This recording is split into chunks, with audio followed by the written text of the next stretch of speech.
live from the campus of Westfield State University. This is 89.5 FM, WSKB, Westfield. Support for the community programming of WSKB is provided by the Dunkin' Donut Shops of Westfield and the Sardinia family. It's nice to know that even as the world changes, Dunkin' Coffee remains the same at 7 convenient locations throughout Westfield.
There's a train a-coming, Bob.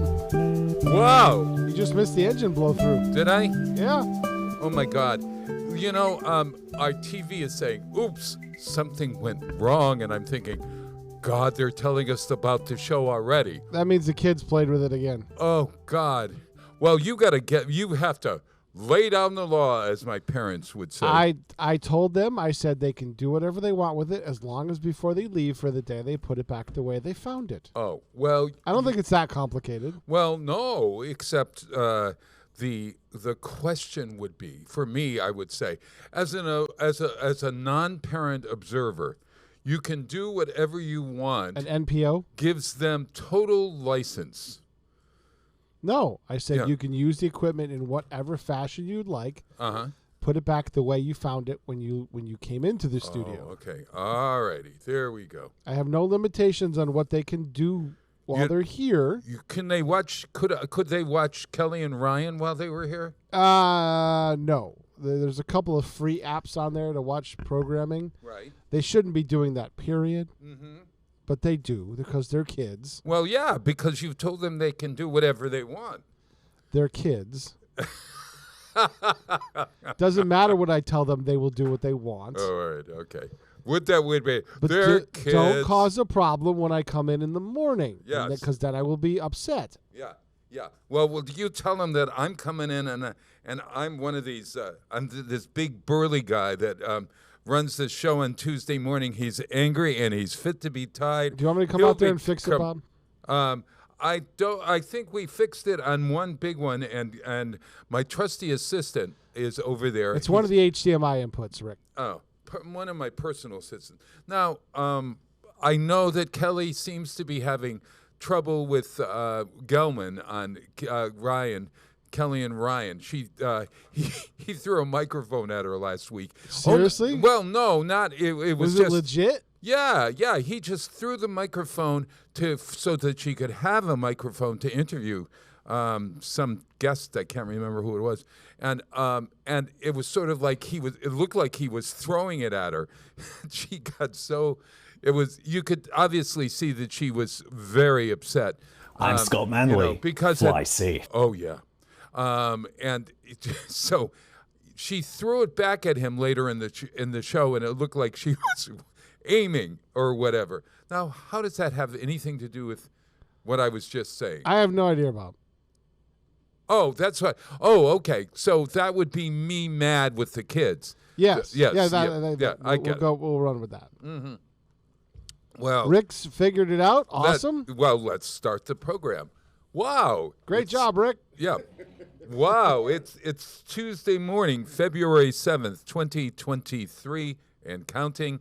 It's the, 39 and 7 equals 39. No, 31 and 7 is 38. Today's the 38th day of the year. Could that be right? 7 plus 31. Sure, I guess. 30, yeah, It's too early for math. Yes.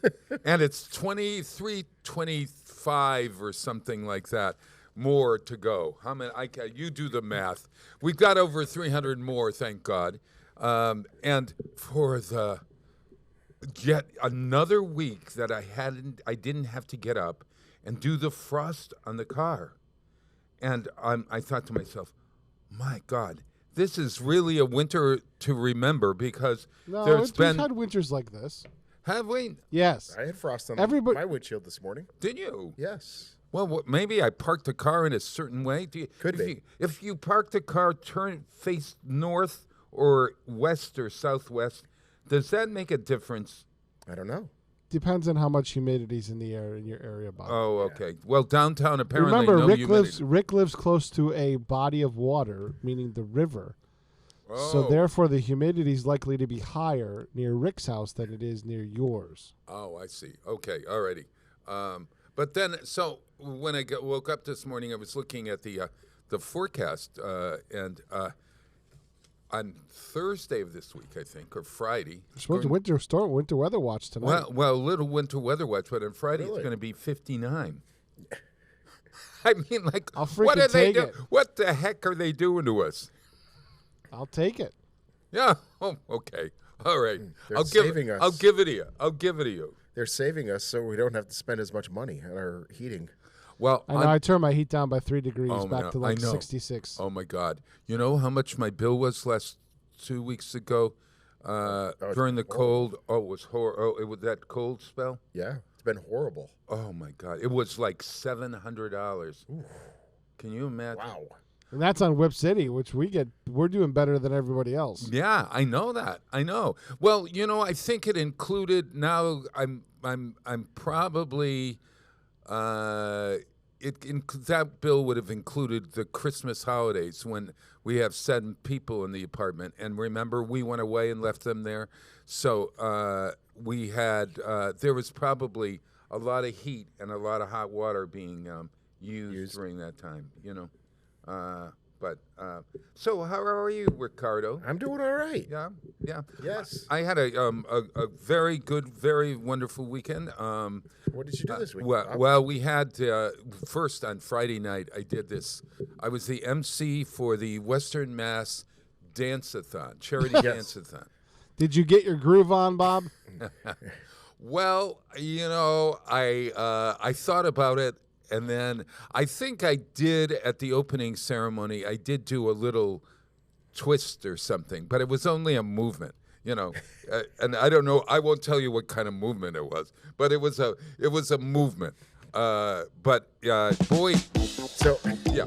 So, these kids. were you wearing your Depends? Look at that. There's a train going the other way It now. was Friday night, if you remember, was the coldest night of the year. I had 17 layers of clothes on. Yeah. It was brutally cold. Well, the Western Mass Dance-a-thon, charity dance-a-thon, it's its own entity, believe it or not, that raises money for charity. They raised money for Rick's Place, Kev's Foundation, and what's the third, Rachel's Table. So they had, oh my God, there must have been 60 kids dancing, and they were going to dance from, that was 7 o'clock at night. They were going to dance right through the evening until morning. Yeah. And then all day long, there were all these other dance events, from polka to ballroom to hip-hop, etc. Yeah. I did see that. Yeah. And I hope they raised a lot of money. They did. They raised, it said over $25,000. Oh, Nice. my God. I am so thrilled for those and wonderful then have to jump in the cold water. Yes. Oh, my. Yes, exactly right. This is an idea, Rick. You could have a dance-a-thon, and I think people would pay me not to dance. would they? Yes. What is your go-to dance at weddings? I don't have one. When you sit at a table I at a wedding, dance to the bar. Oh, you dance to the bar. Does Michelle And it's not know? 8 to the bar. Is there a pact between you that you are going to not get up to dance with her? No. Is there any discussion But do you say no to her because she looks like the kind of woman, lovely woman, Just who say would get no? up and be having a good time? Well, we do. We get up and I go to the bar. She goes to the dance floor. Oh, That's it. I get it. All right. You know, all right. unless you got the electric slide or the Macarena or Yeah. Rick, you don't ever had an opportunity to get out there, and I mean, Peter, you don't have an opportunity to get out there and dance because you're probably the DJ and you're sitting there I'm spinning. trying to get out of that business. I keep getting offers for stuff, and Oh, really? Oh, had no idea. I just like I don't want to lug the gear around anymore. I'm getting too old for that crap. Yeah. All that setup. Oh gosh, there was a Yeah. There was a very nice guy. His actual name, I think, was Rick over the weekend. There was DJ Rick from West Springfield who was spinning the platters this weekend. For all night long he was there? Ooh, no, I think he just did the opening. Oh, okay. Man. Yeah, Well, that somebody would be tough. wait a minute. Now that I think about it, somebody's got to spin the album. I've done an all night relay for life. I did one of those. That's an all night thing. Me and Kenny did that. That Yeah. was a long night. Oh man, I don't know how. I don't know how those kids did it, but I'm so glad. 25,000. Congratulations. Yes. So then on Saturday morning, I got up and helped our dear friend Kathy Bradford, who will be on the show a little later today. Kathy and I put with James Johnson Corwin and the assistance of Reminder Publishing, did our first. It was an artist at work day in the window. Did you drive? Did you see him working in the window all day long? No, I was not around on Saturday. Oh, you weren't. No, we went away for the weekend. Oh, So where did you go? we decided to try to find some colder weather. Oh, We figured it wasn't cold enough here. So you went up north? We went up north Yeah, to Franconia, North Woodstock area. Oh gosh, to the ice castles. I was going to ask you about yes, this. we went to the ice castles, and it was cold. It was cold. It was cool to see. Yeah, Literally. Yeah, it was cool to see. Was it worth the trip to see the ice castles? Well, we went with some friends and stuff like that, so we hung out with them. And Yeah, but you didn't answer my question. yeah. Was it I cool? think it was. It was. Yeah. If it Were there if a it lot of ice wasn't, castles? I mean, yes. like how many? It was a good size. If it wasn't as cold, I think it would have been more enjoyable. Yeah. We were talking -3 to -4 degrees without the wind chill factor while we were gosh. outside. So, Oh my. I mean, we were bundled up and cold. Our feet started to get cold after a while. So Sure. we spent about just over 2 hours outside at the ice castle. Did you go to the bar? The bar was closed. It was too cold. Oh, Too it was cold too for a cold. It was bar? too cold to have the bar open. They said because So- vodka freezes. Well, they doesn't were it? no, they were the employees and stuff like that would have had to have just basically been standing around out So, in the cold. Yeah. Yeah. That was the biggest. That was the biggest thing. It's like they were serving adult beverages in the snack shack where it was warm, where the employees could stay warm. But Right. we decided not to. Was this downtown on the Woodstock Green? No, it's actually on some. It seems to be some old farm that they do it on. Gotcha. Gotcha. I don't know exactly what the name of the farm is, but Yeah. it was Probably going to pretty grow neat. every year, right? And let me tell you something. We were leaving, and there were people coming in. So we got there at about 4:15, 4:30. Sure. Because we had the kids with us, and when we left, at about 6:30, 6:45 or so, People. there were people lining up to go in, and I'm sure that they were all dressed and bundled What? up. So and- was it a charity event or is it No, a town? it's a- town. no, it's not a town event. It's just somebody who makes ice castles, and you go in and What do you do You in pay. an ice castle? you walk through the ice castles. There's slides. There's horse-drawn carriage rides. Oh, I see. Oh, lovely. Yeah. Well, So lovely. there's And is that over with now? Is that something? no, that it still goes on. I'm not sure when the last time it is, but you need to buy tickets in advance. Uh-huh. And they have them in a few different places. There's one in Lake George that just opened, I think, this past weekend. The one in New Hampshire just opened up the previous weekend because of the weather. Oh, they're springing up all over the place.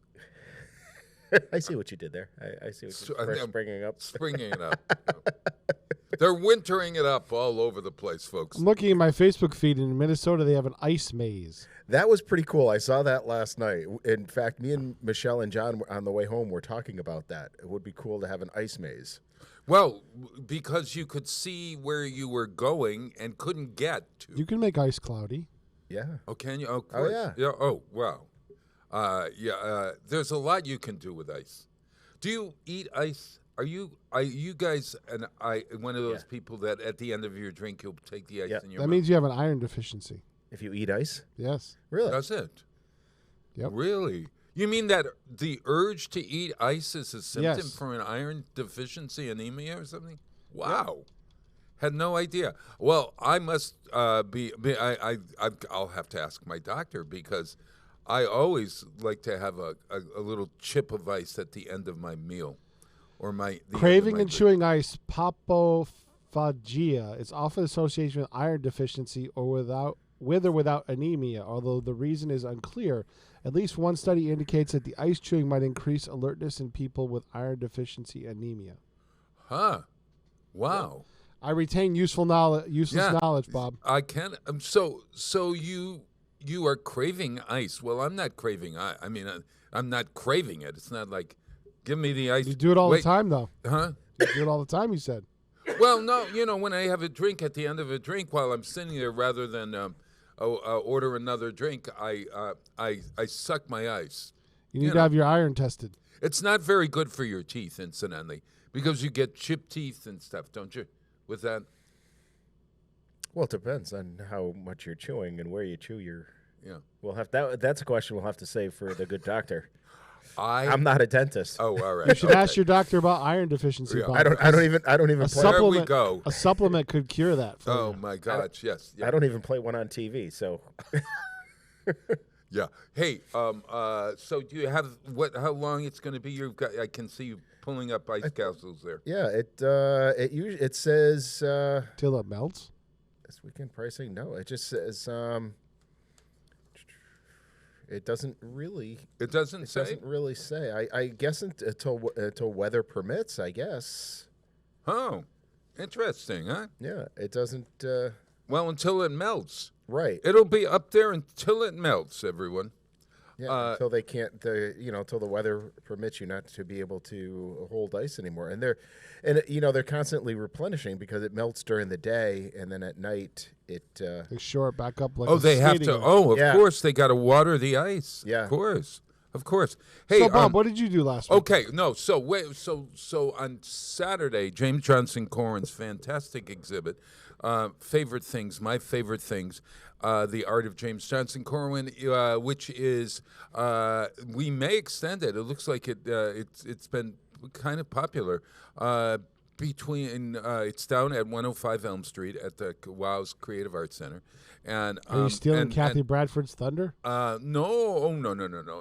This is for the first hour for the folks, the 6 o'clock folks. Okay, just checking. Yeah, the man in the window painting is James Johnson Corwin. He's got a big easel there, and if you go by and you see him in there, you can certainly stop in. And he is painting a photograph. He's painting a really wonderful scene, a seascape sort of scene. A seascape? Yeah.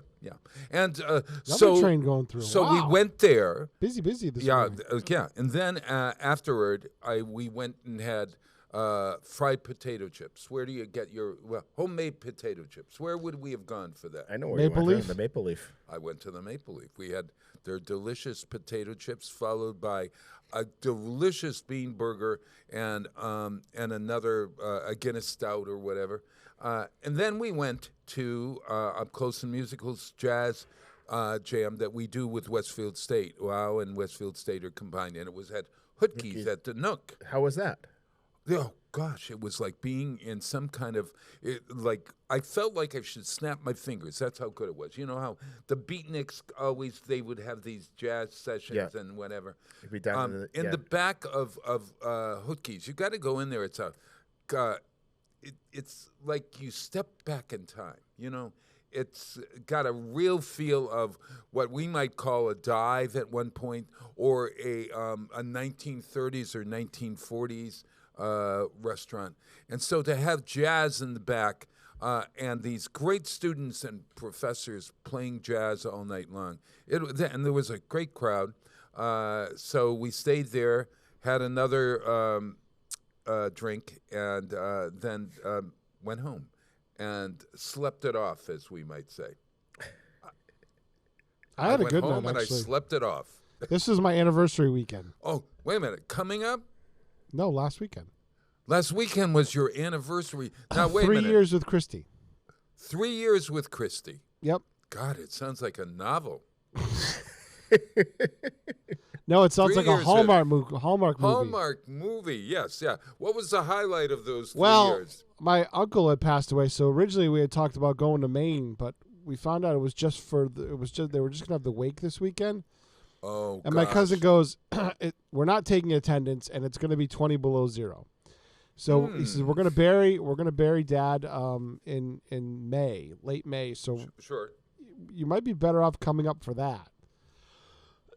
So we're gonna go up in late May. I gotcha. But so because of the weather, Yeah. my girlfriend was working at UConn, so I went down there on Friday night, and we went out to dinner. No, we didn't go out to dinner on Friday. We went out on Saturday. Yeah. Yeah, Saturday. So, okay, but I Peter- spent the night. I spent the night with Hawk and Cleo, the dog and the cat. Yes. They were thrilled to have me out in the living room on the recliner because it was very scary for them with the wind and stuff bouncing off the house and things like that. It was very, very scary for them. So they were yes. thrilled to have Mr. Peter there with them, and they cuddled up with me all night. Oh, my God. This is how you spend your anniversary with the animals. Yes. Yeah, yeah. Well, we have a rule about because of our girls and everything. We don't. Yeah.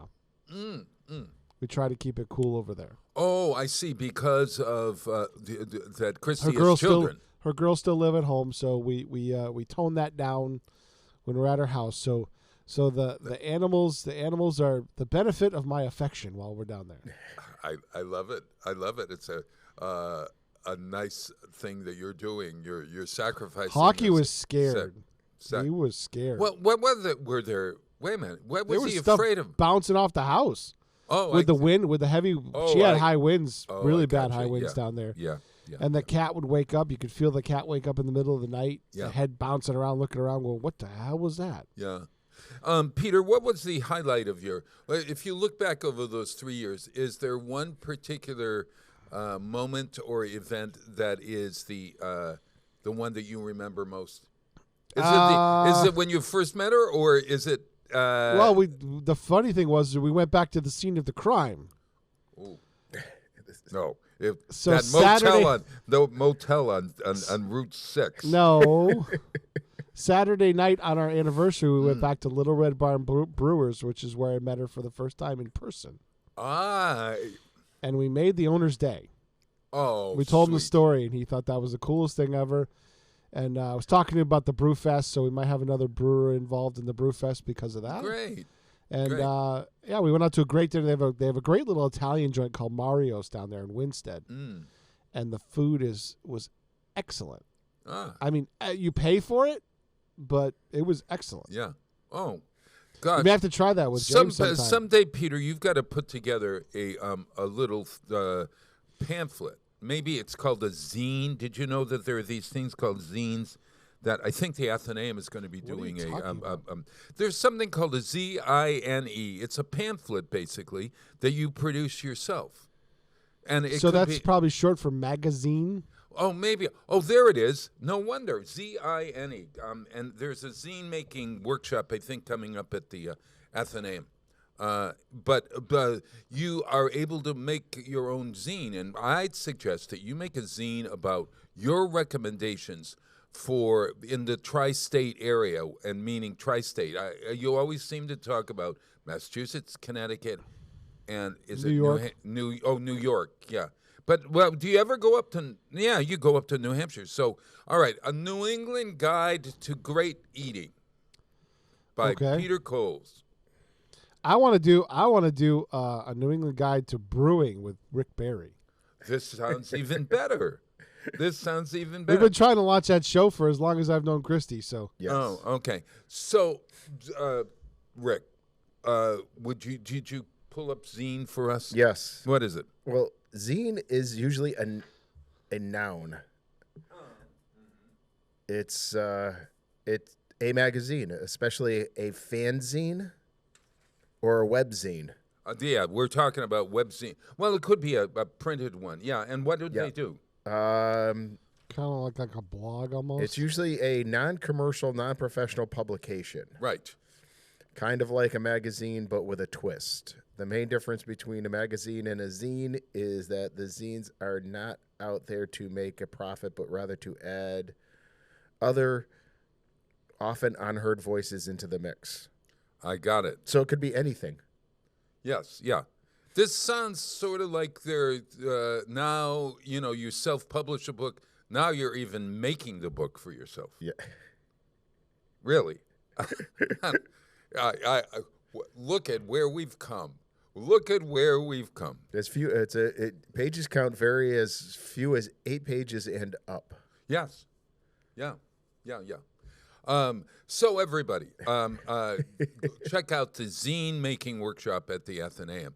Meanwhile, down the street at 105 Elm Street is Westfield's Creative Arts Center. There is that wonderful art exhibit by James Johnson Corwin. So check that one out. You can get all the information at westfieldonweekends.com. And there are some new events. Oh, there's lots of new events. My God, wait till you see what's happening this year down at the Creative Arts Center. And you can go on westfieldonweekends.com for all of that information. Courses, classes, events, music, concerts, community talkabouts, you name it, we got it. All right. Hey, did you watch the Grammys, you guys? No, but I heard there was a satanic performance on it. Oh, I love that performance. Actually, You did, Bob? You're a devil worshiper now? Oh, my God. Oh, I am a devil worshiper. No, I'm not a devil worshiper. And I kept thinking to myself, Madonna introduced, a very strange Madonna She introduced. looked horrible. Well, I couldn't, and she kept saying, all right, now get ready for the controversy. And so I was waiting She for wasn't the some controversy. She wasn't the controversy. It was Sam. For once.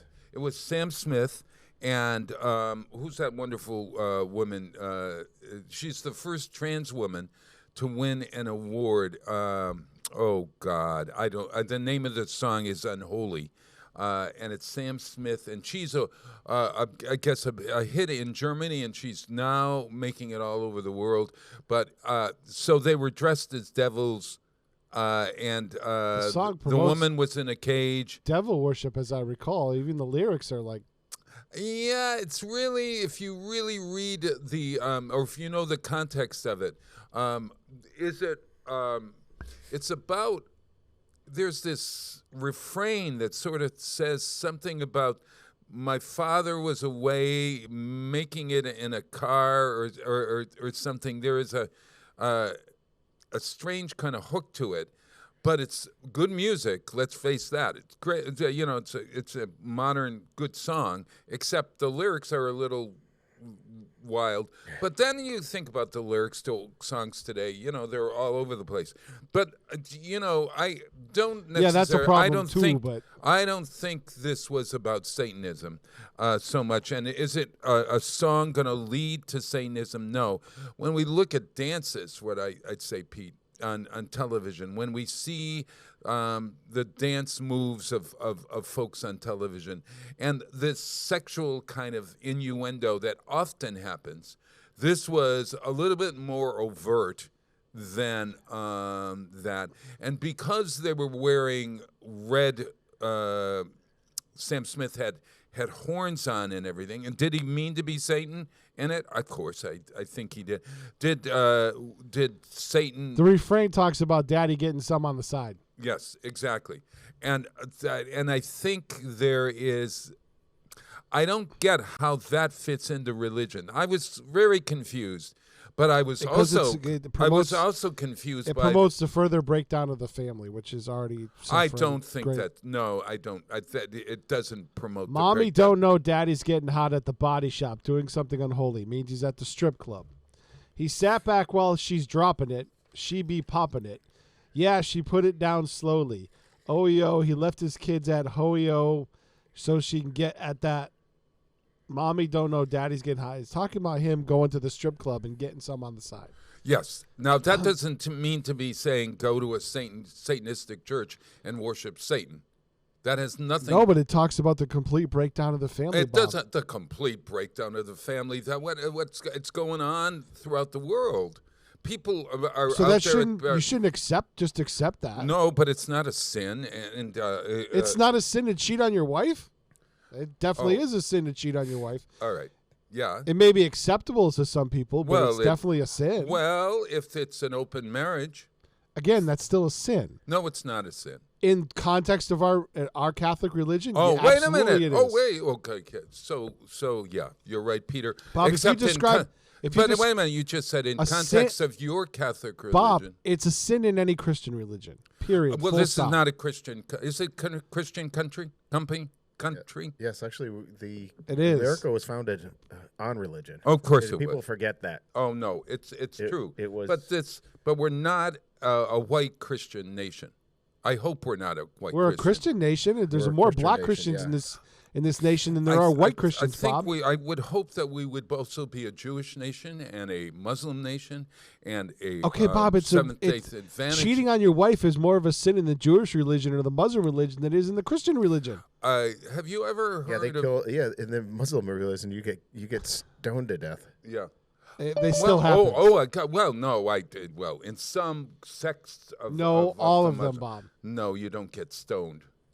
You get taken out and shot. Well, in modern day, they don't stone you, but it's No, so It's there- it says for them. It's to stone against. you. Well, thou shalt not commit adultery in the Christian world is right there. So you're absolutely right. But I would hardly. Oh, good, look, Dennis is coming on.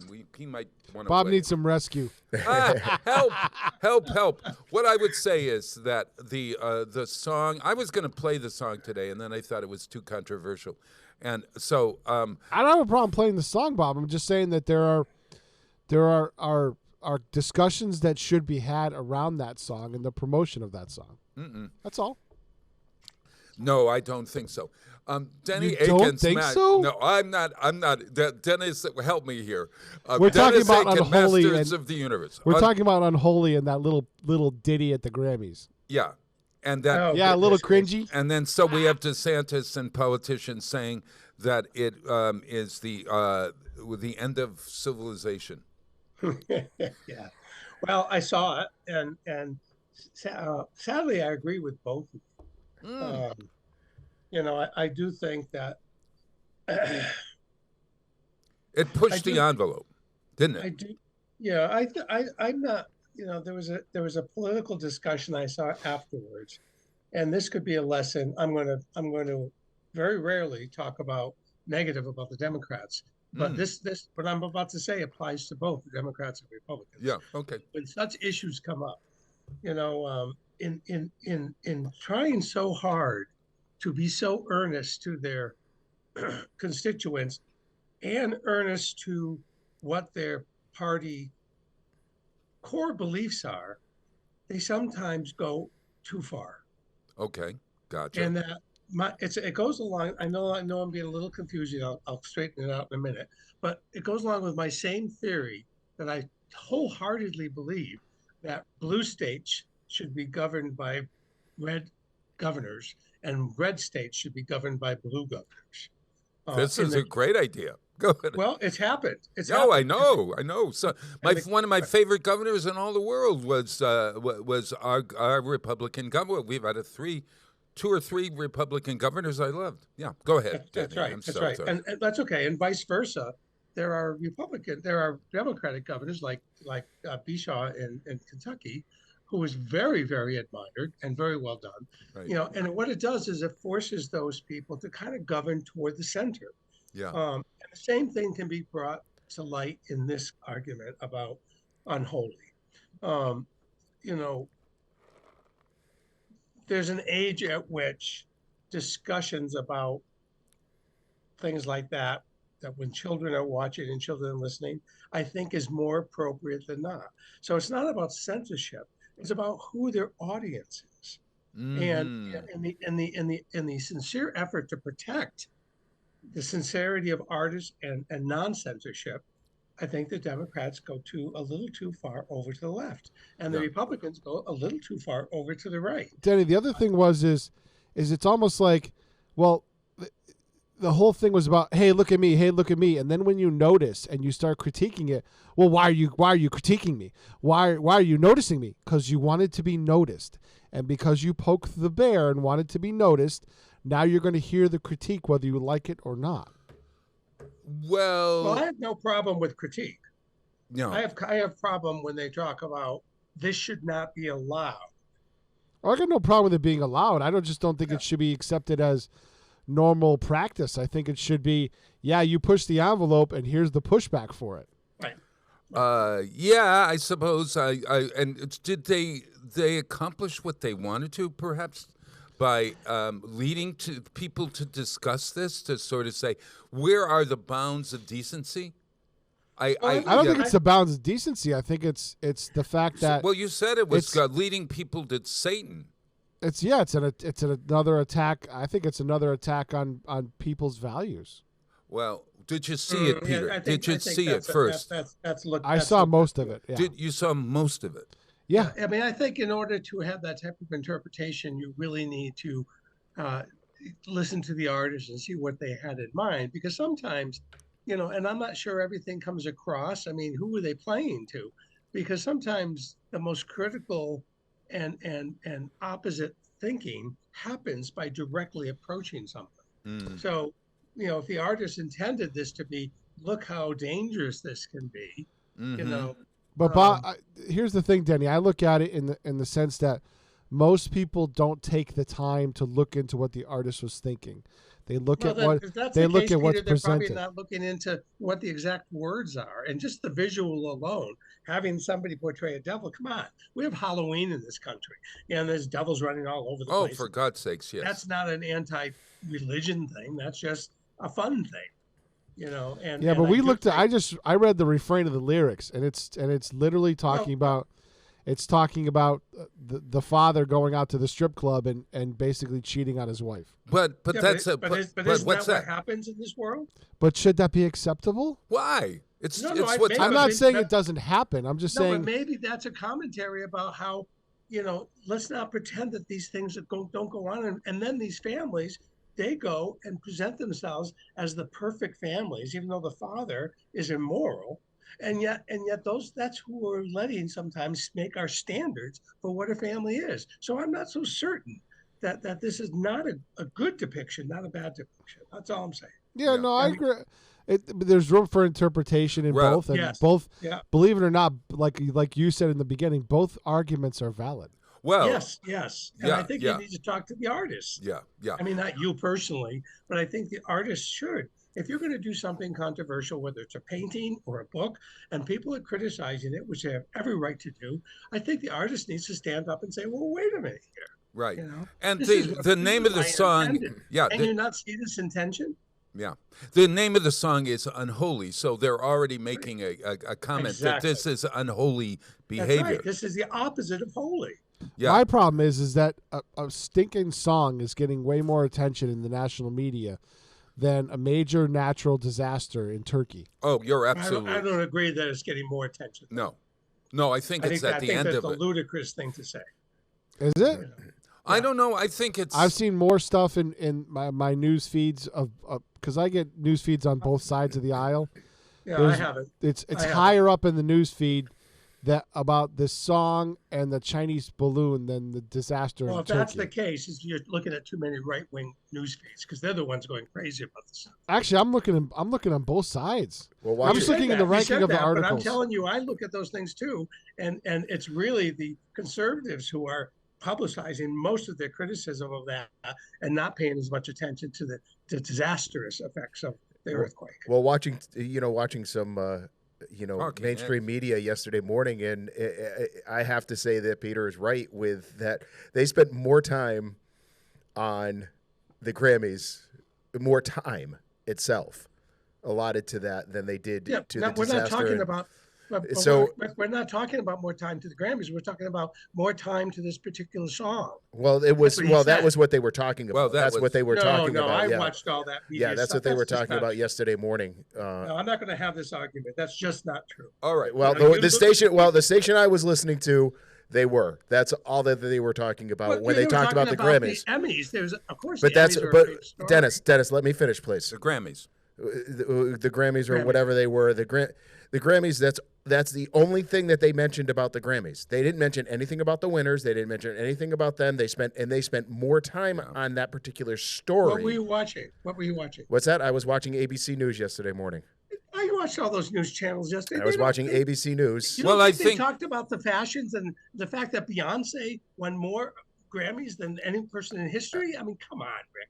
I was watching the news. I wasn't watching the talk shows. Yeah, Dennis. That's what I'm talking about. That was a national story that Beyonce won more. She's a woman, and she won more Grammys than anyone in history. Yeah. Well, here's the deal. I think that again, both of you are right. I think that the news, if you tuned into a news show yesterday, maybe sometime during that hour, they were going to talk about the controversy. But I don't think it was the lead, especially on a day when there is a terrible earthquake, etc. I don't think it was the lead story, but it certainly was to be talked about because culture is often talked about, and our culture is. Right. The interesting thing and the thing for me that I said, this was a great opportunity. Sam Smith, her name is Kim Petras, and she's the first trans woman to win an award like this. Here we are, and we've got to a good point in the history of freedom in America or whatever, and being able to acceptance, let's put it that way. And this was a really good thing. I'm about to play a song for you by Lizzo. Now, Lizzo, to me, is an example of somebody, again, you have to always, in all of these these numbers, I always have to write the clean version because they put in words that we can't play on the radio. Okay, so Tipper Gore it's gone out the way. Remember when Tipper said we got to clean up the language or whatever? Well, no longer the language it's there. So there's clean versions of songs.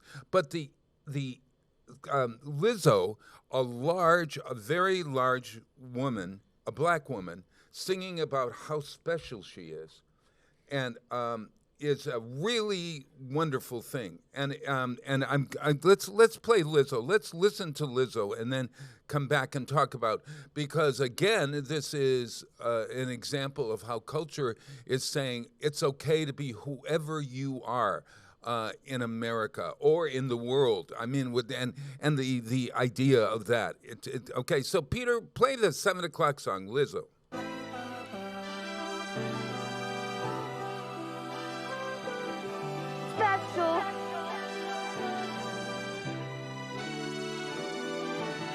Woke up this morning to somebody in a video talking about something I posted in a video. If it wasn't me, then would you even get offended? Or is it just because I'm black and heavy, y'all don't hear me though? I've been the same since I've been driving slow on Bissonnet. Call up anybody I know and they will tell you that fame is pretty new, but I've been used to people judging me. That's why I move the way I move and why I'm so in love with me. I'm used to feeling alone. So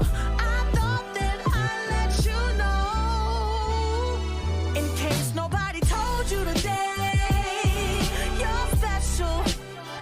In case nobody made you believe you're special, well, I will always love you the same. You're special. I'm so glad that you're still with us, bro.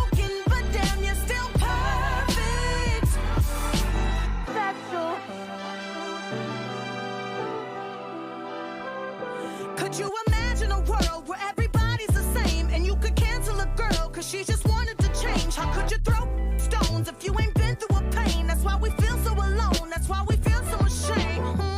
I'm used to feeling alone. Oh, so I thought that I'd let you know. In case nobody told you today, you're special. In case nobody made you believe you're special. Well, I will always love you the same. You're special. I'm so glad that you're still with us. Broken, but damn, you're still perfect. I know that I'm not alone. Oh, so I thought that I'd let you know.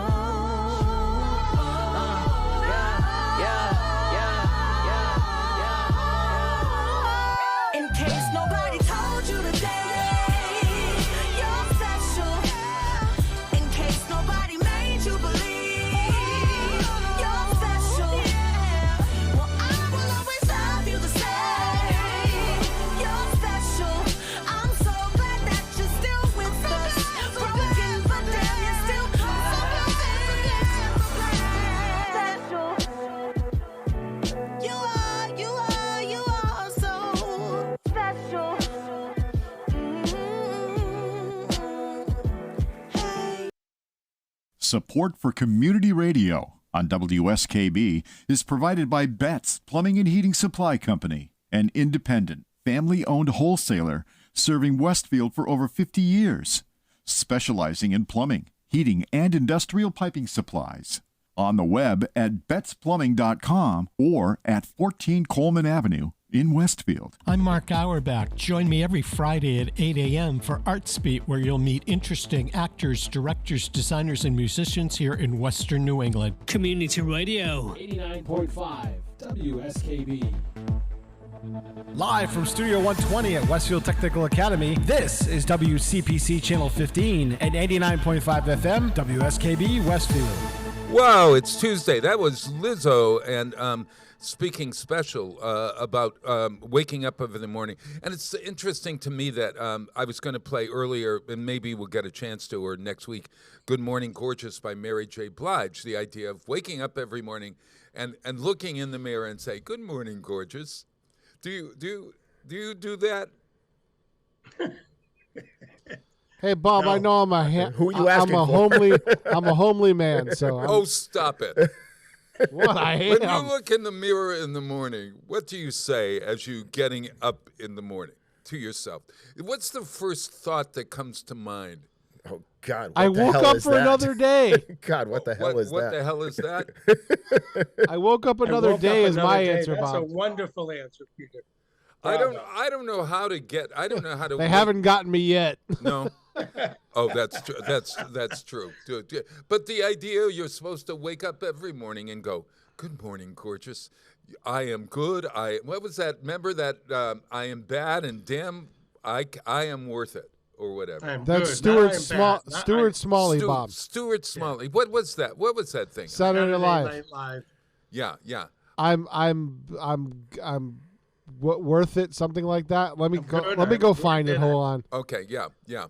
I actually, this is strange. That guy who in New York City on cable television during the 80s, there was a guy who did this speech, or he was a.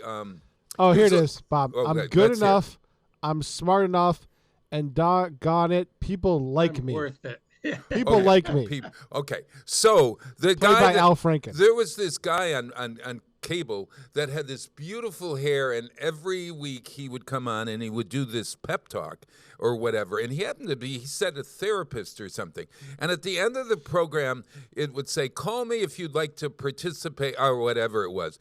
Well, I decided to call him. I actually called this guy, and he invited me to one of his sessions at his apartment. Of course. Yeah. So I went. In New York City, I'd be a in little New York weary City. about that. Okay. Well, it was. I got there like the thing was supposed to begin at 7:30, so I was like 20 minutes early. So I knocked on the door, and he answered with his gorgeous flowing hair. And so he said, now come into the meditation room or whatever. And he had pillows all over, and there was incense and things going. And I'm thinking, oh, this is going to be really an interesting evening. Talking to sort of a Stuart Smiley. What's the guy's name? Was it Stuart Smiley? Stuart Smalley. Stuart Smalley. So the doorbell rings. And he said, I'm going into the bathroom. The doorbell rings. Would you answer the phone, or would you answer the door if the doorbell rings? So the doorbell rang, and I walked by, and I could see into the bathroom, and he was combing his hair and looking in the mirror. And so I'm walking by, and I opened the door up, and this woman and another guy came in, and then another guy, and we all sat around. Yeah, come right in. Stuart will be right with you. He's in the bathroom combing his hair. He's going to talk to us about how to feel good about ourselves. And we all sat around a thing, and we went around and introduced ourselves. And the woman happened to be a pornographer, believe it or not, a very famous pornographer. Actress or movie maker? An actress and movie maker who the television series The Deuce really referenced. And she was the woman who introduced safe sex into pornography. In other words, condoms were introduced into safe sex.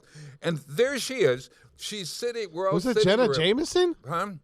Was it Jenna Jameson? I know she was a big advocate. Oh God, I remember. No, her name's famous, and I'll remember it sooner or later. But so we all sat around on little puffs in his meditation room and went through it.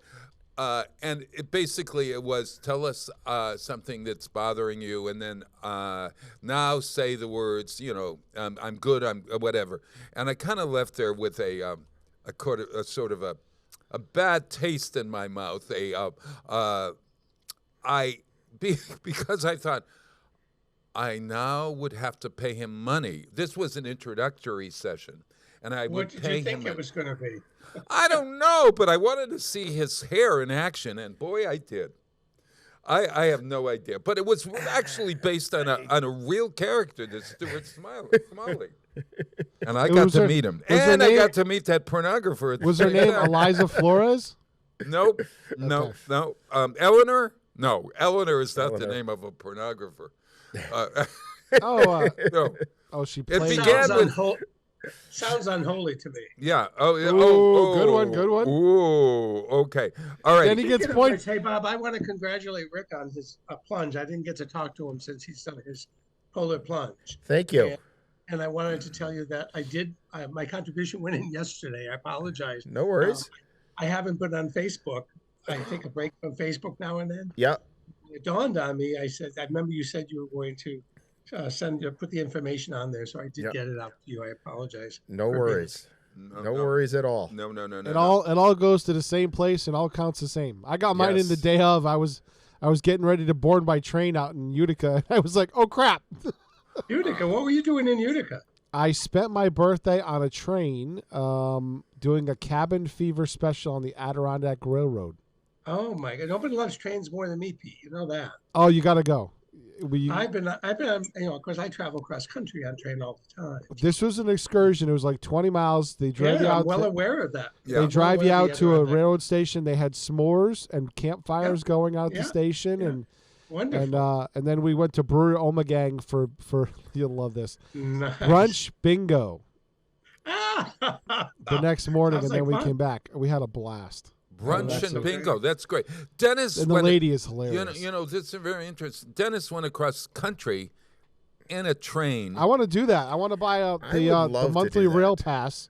I want to do a monthly rail pass, because I have so much vacation time. And just do a kind of a loop around the country. Go north on the Empire Builder and go south on the what's it, California Zephyr, I believe, or north is on the Zephyr, south is on. There's several that go. There's three that go cross country. The Zephyr's one of them. Yeah. The Southwest Chief is another, and then the third one, I don't know if it's the Crescent. It goes along the southern Yeah, what I'd like to do is take one of the trains, get off for a couple of days, and spend it in a city, and then get back on it. And if you buy the monthly pass, you can plan your trips ahead of time. Yeah. And basically pick up the train where you need to. So that's on my bucket list. They had a sale on them, and I was I was so bummed I couldn't take advantage of it this year. But I'm hoping they do it again because they will. They'll do it again. And I've probably been cross country probably 10 times. Wow. So I've become a devotee of the auto train. Yeah. Dennis, when you get an overnight, have you ever had one of those compartments that turns into a shower or something? I always get a sleeper car. I've never traveled cross country. So tell us how this works. Well, first of all, I mean, I'm not wealthy, and those things are expensive. But what I do is that, like many people who love to fly, which I don't, get the credit cards that give you points towards miles. I have an Amtrak credit card, so I can put all my bills on it and everything. So I have like 100,000 plus points on it. Oh, wow. So I have never paid for the trip. God! I paid for it indirectly, but not directly. Yeah. But what they're starting to, first of all, Pete Buttigieg and the president have put a lot of money, as you know, as many people know, whether you like it or not. Biden is a big aficionado of trains. I had no idea. Yeah, it was about time to modernize the fleet. Absolutely, he traveled by train the entire career in the Senate every day from Wilmington, Delaware to Washington, D.C. and back. So he actually throws a party annually at his Wilmington house. Now this is Rehoboth Beach house for the Amtrak people staff that he got to know throughout the years. Oh, wow. Yeah. So all the conductors and the people that served his coffee and everything, he'd throw a big party every year for them. So he's a big believer in train travel, obviously. So there's lots of money going into it, and they're now replacing, as Pete says, they're upgrading and replacing many of the cross-country trains. And the whole fleet in general. They have a huge contract with Siemens to produce. Basically, they're producing a different version of the Brightline train. That's right. And also, of course, the big problem we have with train travel in this country in terms of distance train travel, this is not so much true for fast trains. That's a different issue that they're working on. But passenger travel, train travel in this country does not have priority on the tracks. The freight trains always have priority. Oh, I didn't know that. Well, because Amtrak owns very little of its own track. In Europe, that's correct. In Europe, the passenger trains own the track and freight is secondary. Right. So they used to own quite a bit of it, but they more and more they've sold them off because they needed the money to keep going. Oh, wow. Because people weren't using trains. Yeah. So Denny, are they going to be building tracks for their own, for Amtrak itself? Is that part of this deal? No, that is not part of the plan yet. Okay. So and then when you think about it, that's not really the best solution. Yeah. The train, first of all, the train tracks, when we talk about building train tracks, they're rebuilt probably every 2 years. Oh, got it. Because and we have incredibly good train tracks throughout the country. Yeah. Because it's not just the train tracks. You also have to keep the tracks free of debris, free of growth. So there's a lot of work. Maintenance of way. Maintenance of way. Very well. Maintenance of way. So Dennis, would you please? Hey, Kathy. Kathy Bradford is joining us. Hi, how are you? Yeah, great today. How are you? I'm good. Dennis is telling us about train travel across the USA. Oh, very cool. I'll be having to do that in my future very soon. Yeah, oh, have you ever? Do you guys, Rick? Do you think of taking a train anywhere? I do. I've looked at different. Going to Boston or New York I would City. love high-speed rail to Boston because then I'd go more. I would. Oh, definitely. Me too. I would too, Pete. Like next week, we're going to a Bruins game in Boston. If there was a, on a Saturday during the day, if there was a train to Boston and back, of course we'd be on it. Yeah. I don't want to drive there, and I don't want to pay the $55 for parking in downtown Boston on a Saturday night. Exactly. Exactly right. Yeah. I think it's going to be a reality. I do. Yeah. We have the right people in the right places right now with, Richie Neal. I mean, despite how some people may feel about him, he's a senior member of Congress, and he's got a lot of weight. I was like, take advantage of it before he retires. Absolutely. Oh yeah. Oh yeah. Get him. Let's be real about this. Take advantage of everything we can get before he retires. So absolutely. I mean, unfortunately, that's how the system works. Yeah. Yeah. Hey, Kath. Bob, Kath. I wanted you to know. Look at those giant hands. It looks like a you know what it looks like? It looks like with the attack of the the painted nails. The attack of the painted nails. Well, I have a very odd computer in that it's a gaming computer, so the bottom has the screen. I mean, has the camera instead of the top. If you could see, I'm piled up on a few books over here. It's very nice. Kathy, get this. And before we take a break here, I want Dennis to tell us about how these little cabins on a train turn into showers for us. I don't understand how it turns. I was just going to answer that, Bob, actually. Yeah. And the reality of it is that they tried that for a while and it was very successful. However, I've never had a cabin like that, and because they're only on certain trains, but they're changing, and they have changed the whole philosophy of how they do showers now on trains. Rather than having individual showers, what they do, they find it far more successful to have a much better shower in each car. And then, and they give you, I mean, when you go in, it's like a plush hotel shower. You have, 30 or 40 linens, towels lined up all ready for you. You can use what you want. And then they have a car. I forgot what they call that person on the train, but he comes and every time the shower is used, they come and check it out to make sure it's all. It used to be called a porter, but now it's called a car attendant. Car attendant. Okay. Yeah. So you have to actually travel to and because when you're in a sleeper car, you've got to figure there's only 1 or 2 people per room. So there's not a lot of people on the entire car. There's only maybe 25 people on the car. But does that mean that I have to pack a robe in order to walk from like the? You don't have to. Bob. You don't have to, but you should. A lot of people wear their shorts and flip-flops and T-shirt down to the shower. Right. If I was on for more than on an overnight, I don't take advantage of the shower. But if I was on for more than one night, I would definitely do it. But I don't know. It can be tight quarters in those showers. Yeah. Well, let me tell you what else you can do. You can't go cross country in this country without going into a major city with a somewhat of a layover, which I always loved because I got to spend 3 or 4 hours or 5 hours, whatever, in Chicago or Washington, and in those cities, at their Union stations, like Chicago's is the one I'm most familiar with. Right. They have marble showers that you can, I got to say that the appeal of going to a train station to shower, Kathy, what do you think? What's your thought? Then. Well, this whole conversation reminds me of living in a residence hall with a community bathroom. No. These are private showers. Oh, yes. I'm talking about the most exclusive shower I've ever been in. But you gotta walk. You gotta walk to the shower. It's not like you're gonna go down a tunnel where no one's gonna see you. No, you bring your luggage. Put in a little backpack. Put in your little backpack. No. You're not understanding it. You bring your luggage. You're in a private. First of all, if you're traveling in a sleeper car, you have access to the VIP lounges.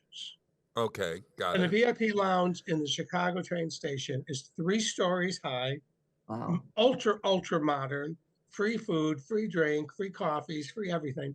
And then you just go in and get a key and you get a private shower room that's off one of the bathrooms, and it's marble and it's magnificent. I'm talking about high end.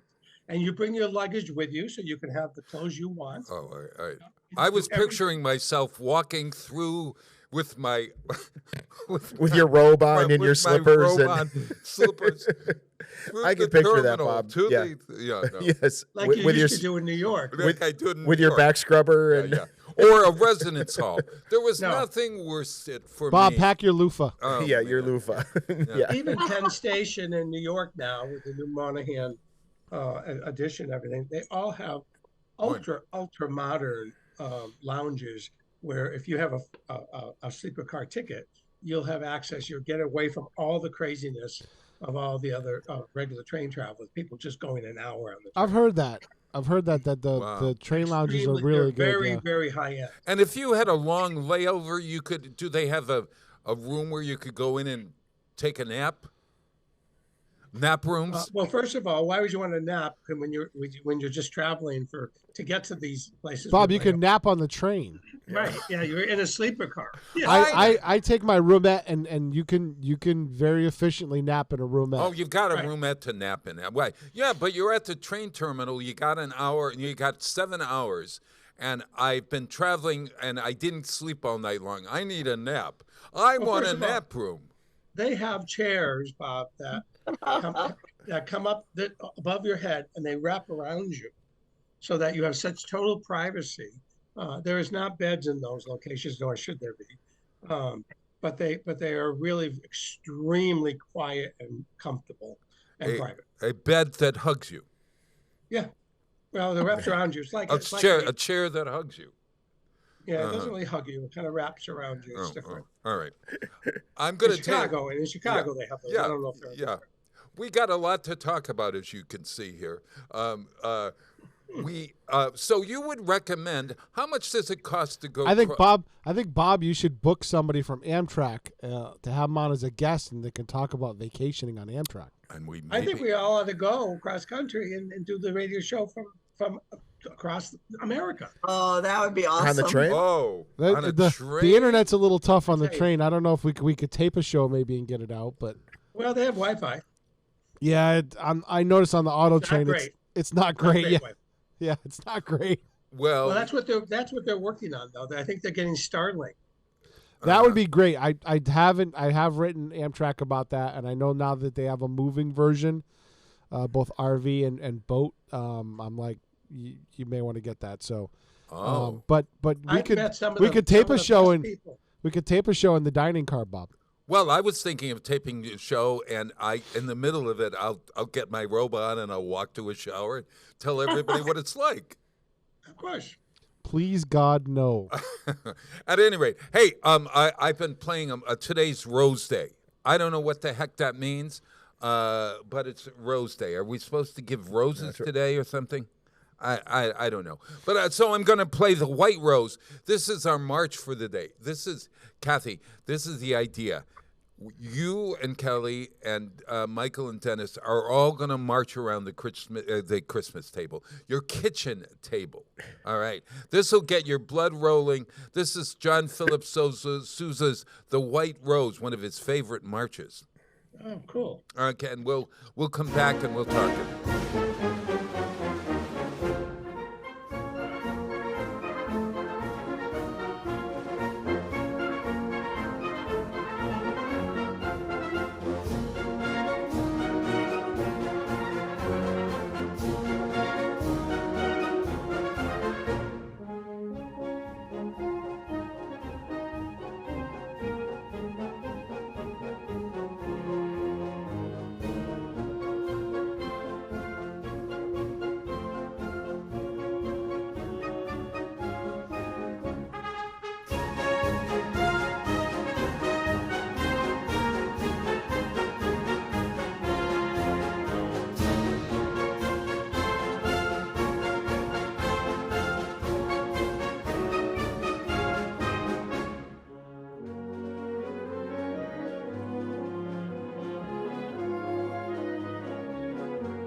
Underwriting for Community Radio on WSKB is brought to you in part by Rockies. Over 30 convenient locations throughout Massachusetts, Rhode Island, New Hampshire, Connecticut, and Florida. One of the nation's largest Ace dealers. Expertise and great product selection in paint, hardware, lawn and garden. That's Rockies. Rock solid service since 1926. On the web at Rockies.com. This is Ken Stomsky from Ken's Den on WCPC 15 and 89.5 FM, Tuesdays, 8 to 10. Community Radio. 89.5 WSKB. Live from Studio 120 at Westfield Technical Academy, this is WCPC Channel 15 and 89.5 FM, WSKB Westfield. Wow, it is Tuesday morning. It is February 7th. It's Rose Day, everyone. Did you know that this is the beginning of Valentine's Week, Kath? No. Did you know that? Did you know that? Why did we expand it to a whole week? Well, it was bad enough when the Hallmark holiday happened. Right, exactly. Well, this is the thing. They apparently now. This is the first day of Valentine's Week. So today is the day that people are supposed to give a rose to their friend. All right? Or to their lover or to their spouse. And you are supposed to give it with a particular kind of message. Here are some messages. Here, I'll give a couple of messages Bob, to all of you. All right? Bob, my good friend Kathy. Oh, he didn't put his headphones on. Bob, my good friend Peter has a comment on that. What? Oh, my God. Who the hell cares? Hey, wait a minute. We're all in love with something or someone. I notice our guests are agreeing with that comment. Right. Your soul is Kathy. Your soul is as beautiful as a rose, and I love you immensely. Happy Rose Day to my Rose. Dennis, thank you, Bob. Having you in my life is indeed a blessing. Happy Rose Day. May we remain together forever. Please kill me now. Peter, I can be around the whole world, but still look only no, wait a minute. Having you in no, wait a minute, that's how. I can be around the whole world, but still look for you, only you. Thanks for being mine. Happy Rose Day. Yeah. So bizarre. Yeah. Okay, here's the next one. Okay, Rick, if I give you a bunch of roses, then there will always be an artificial rose among the real ones, because I wish our bonding continues till the last rose gets dried. What? That's a little too complicated for me. I just threw up a little bit in my mouth. I don't know. Is that your go-to flower, Dennis, when you want to, on Valentine's Day, do you send roses to Michael on Valentine's Day? Well, I'm not, first of all, I wouldn't do the same thing every year. It's not my style. Have I ever done that? Yes. Yeah. I'm not going to do it this year? Yes. No. You're not doing it this year. I have something else planned already. Michael, are you gone? Yeah. I can tell you what I'm going to do this year. Okay, good. Yeah, my get your pens down, everybody. This might be a suggestion for all of us. Well, I'm not sure you can all access it, but my neighbor in Rehoboth Beach. Yeah. One of her two daughters. Joe Biden. Oh no, Joe's another neighbor, but not too close. He's not this close to me. All right, go. My neighbor, and her daughter is a music major at the University of Pittsburgh. Oh yeah. Oh, I can't tell you. Never mind. He's back in. Oh, okay. All right. I'll tell you later. All right. So I have the idea. You're gonna love it. Yeah, I'm gonna love it. Kathy, I know that Kelly's within reach here, but do you send roses on Valentine's Day? No, not usually Valentine's Day. Something always different. Oh, okay. Not Valentine's do you Day. expect roses on Valentine's Day? No, I do not. I could do it as a combo. Roses. I mean, I love roses and I love flowers, but no, because for the exact opposite commercial reason, I do not expect that. See, my anniversary is the 4th of February, so somewhere in between, I can send it and get away with cover both. Yeah. See, now that's a good plan. Well, I got to compromise. I'm guess on a who's the budget. sucker here? Wait a minute. Watch this. Rick. Yes. Oh, no. Do you send roses to Michelle on Valentine's Day? No, because she'd kill me. What do you mean she killed him? She just she has sensibility. Yeah, she just doesn't. It's a waste of money. No, we don't celebrate Valentine's Day. What do you mean we don't? We don't. We both believe that it's a Hallmark holiday. It's something that's made up for the commercial industry, and not even for the floral industry. You know what? Flowers can be sent year round. So I mean, it's a Hallmark holiday. If everybody says, it's for lovers and stuff like that, well, if you actually do your research of where it came from. Yeah. St. Valentine was an interesting character. Yes. That's all I'm going to say. Oh, really? Was he giving more than flowers?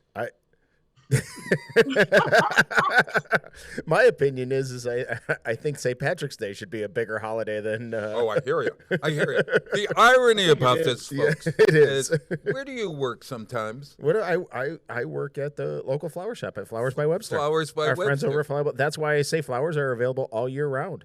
And you love flowers, don't you? I do. I like flowers. And you like the idea that people give roses to and flowers to people. Oh yeah, it's a great gesture. And a lot of people are into that. Just me and Michelle are not.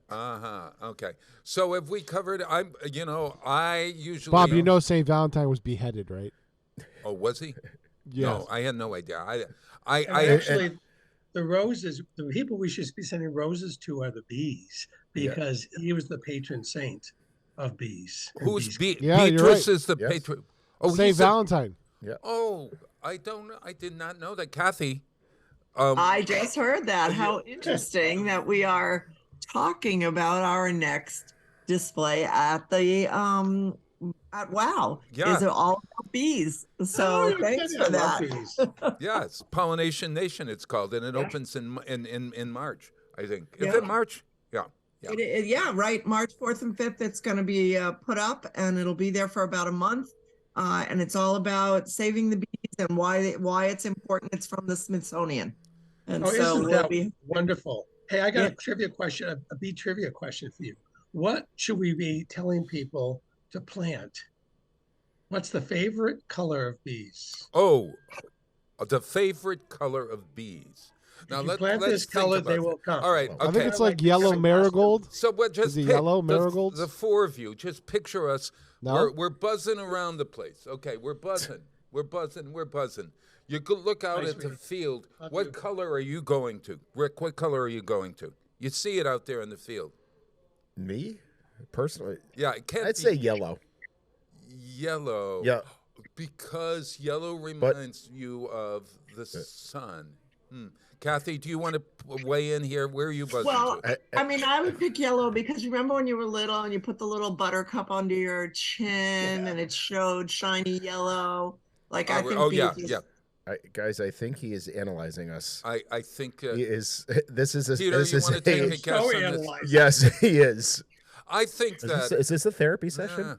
I know it's not pink. There's no way that bees can see pink. What are the colors that a bee could see? I think they have great eyes.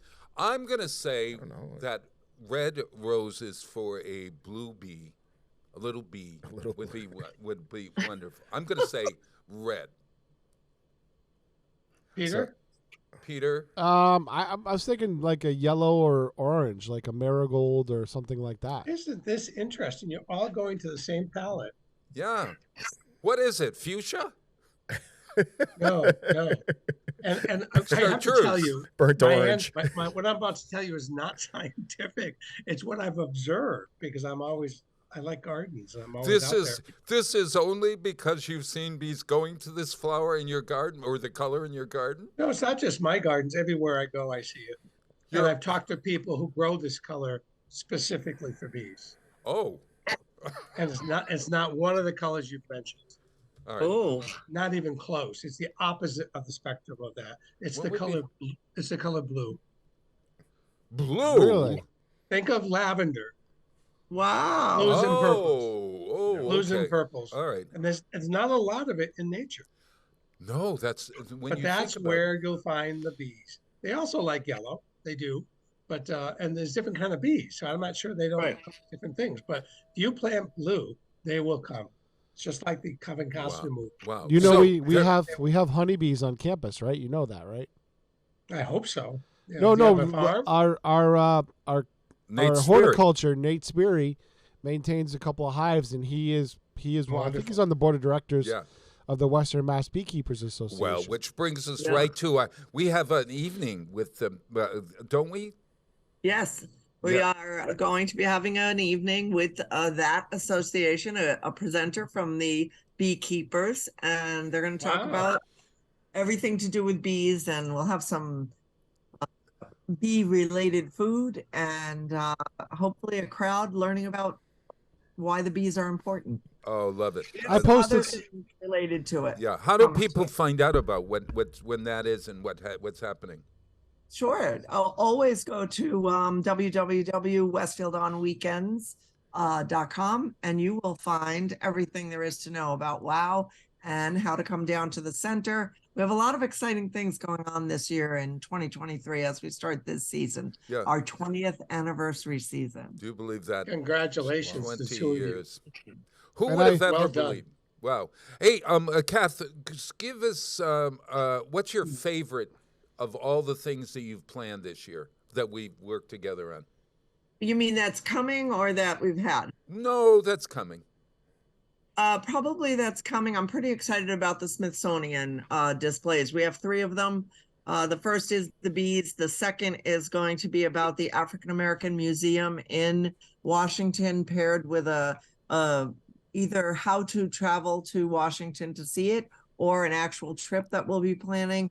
And the third will be immigrant stories, journey stories of coming into the United States, where we are hoping to pair that with some stories of people journeying to Westfield and what their stories were like being in our city. So it's great. About those. Yeah, and my favorites are the up close and musical concerts that we have, where we work with Westfield and Westfield State University in their music department and have these great students of voice and instruments playing music and their faculty, and we get to talk to them about it. And I think there's one coming up at the end of. There are actually 2 on February 23rd and 24th, I think, that are coming up. Yeah. And we're excited about those. Yeah. So there's plenty happening. A lot going on. Yeah. Hey, would you ever give your this blue color that's going to attract the bees, Dennis? Mm-hmm. Would you accept a blue rose from me to plant in your garden? I don't think I would accept any flower from any human being on earth that cared enough to give it to me, first of all. And yes, I just looked it up, by the way, and it is in fact purple and blue. And there's a scientific reason for it. First of all, because blue and purple plants produce more nectar. Oh, okay. And they said bees do not they see red as black. Oh, and they're gosh. afraid of it. They don't they do go to it because sometimes they the smell, but the nectar, but they don't really like it. They tend to stay away from dark colors. Hey, everybody! This reminds me. I meant to talk about this. I saw it's a half-hour program on Netflix, and it is called Cusk on Earth. C-U-S-K on Earth. You got to write this down because it is the funniest. Oh, my gosh. It's an actress who plays Philomena Cusk. And it is every half hour, she is going through history, talking to experts about history, and asking important questions. Like, I'll give you an example. Kathy. Yes. Did the dinosaurs know that they were going to be destroyed? Did they prepare for that? That's why they send roses. Did they? I don't think they did. Well, Happy you know, when the dinosaurs were walking the earth, wouldn't they have looked up and said, wait, would they have said to, want to move? Why didn't they move to a different place so that the meteorite didn't hit them? What? They died all over the earth. Bob, it was a planet-wide event. It was a global event. Yes, but the dinosaurs in Africa get hit at the same time as the dinosaurs? No, Bob. They didn't die from getting hit. Only a certain percentage of them on the Yucatan Peninsula died of the direct impact and the resulting tsunami. Everybody else died of basically what we call nuclear winter. Nuclear winter. Well, were the cavemen? Did they? The dinosaurs. No, at the time of the extinction of the dinosaurs, Bob, there were a few mammals that survived, and those hundreds of thousands of years later became cavemen. How did those people survive? Did you pay attention in history class? Okay, so I just gave dinosaurs didn't exist. I just show me one. I don't see one. So they never Did existed. you move to Arkansas, Bob? Yeah. So you got to see this because this is Philomena Cust's program. She invites, and it's done like a documentary. And she invites she invites experts like on dinosaurs and on the Mona Lisa and everything, and she asks stupid questions. How can you do it seriously? She hasn't told them that she's going to ask these questions, and she asks them, and you see the reaction of the experts when she asks a question about, did the dinosaurs ever consider, moving to Chicago rather than staying in Boston? All right, so that's just playing a stupid character. Oh my God, you got to see it. It is so funny. Hey, Bob, I got one. Tusk on Earth on Netflix. I got one on YouTube that you'll find hilarious. All right, go ahead.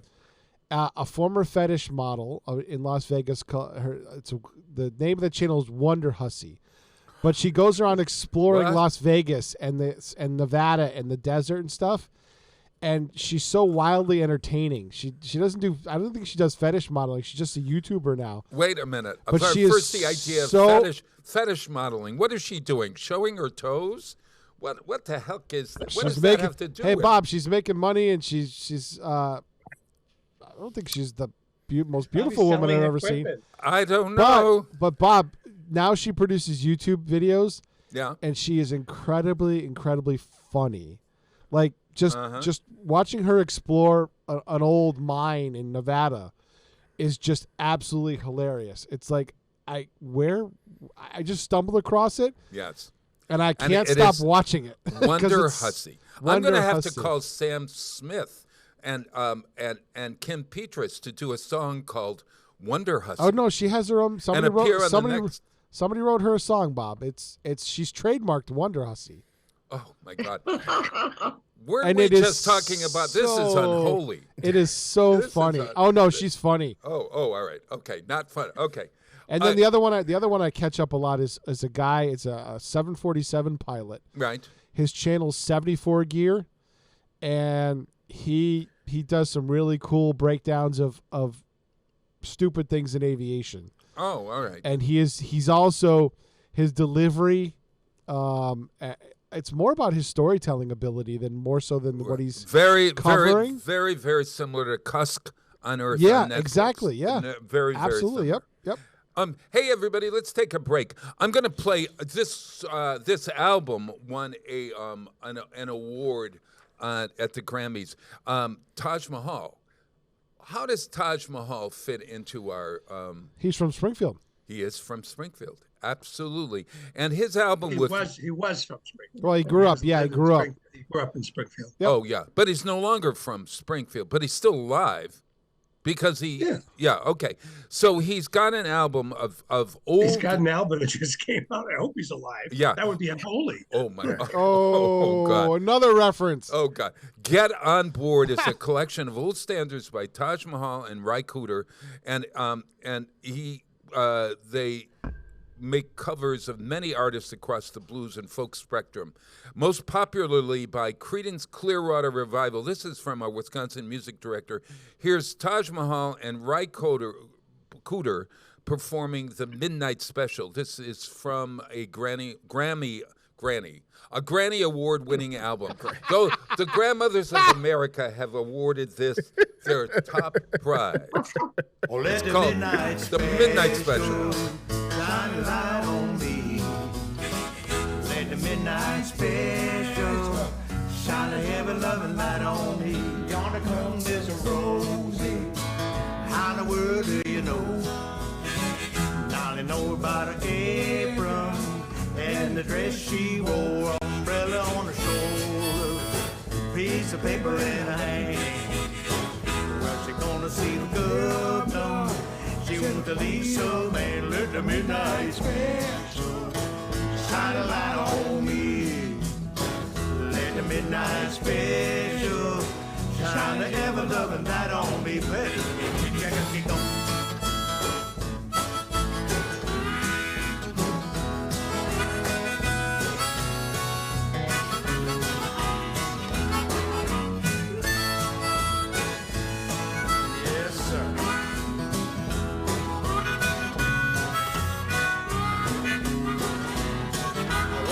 Up in the morning and the big bell ring, you go marching to the table.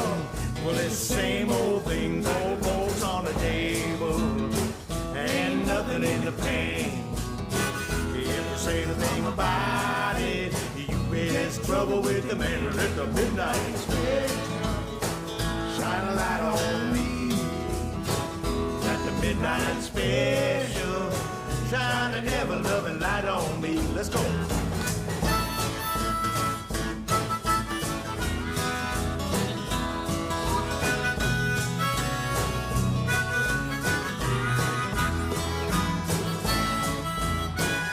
Yes, sir.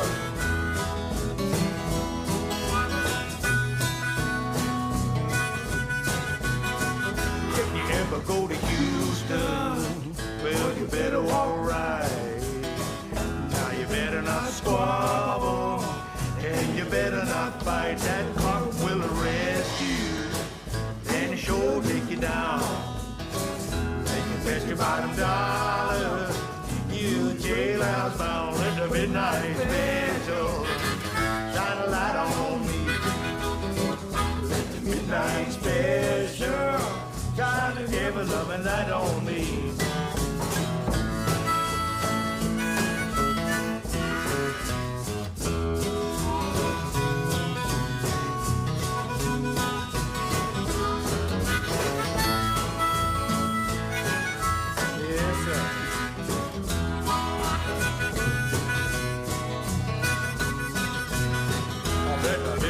Special, shine a light on me. Let the midnight special shine a ever-loving light on me. Just let the midnight special shine a light on me. Let the midnight special shine a ever-loving light on me. Support for community radio on WSKB is provided by Betts Plumbing and Heating Supply Company, an independent, family-owned wholesaler serving Westfield for over 50 years, specializing in plumbing, heating, and industrial piping supplies. On the web at bettsplumbing.com or at 14 Coleman Avenue in Westfield.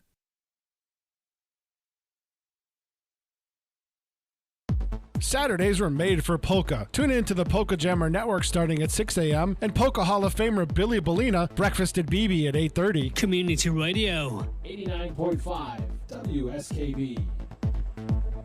Live from Studio 120 at Westfield Technical Academy, this is WCPC Channel 15 and 89.5 FM, WSKB Westfield. Wow, it is Tuesday morning. It is February 7th and counting. This is the beginning of Valentine's week, everyone.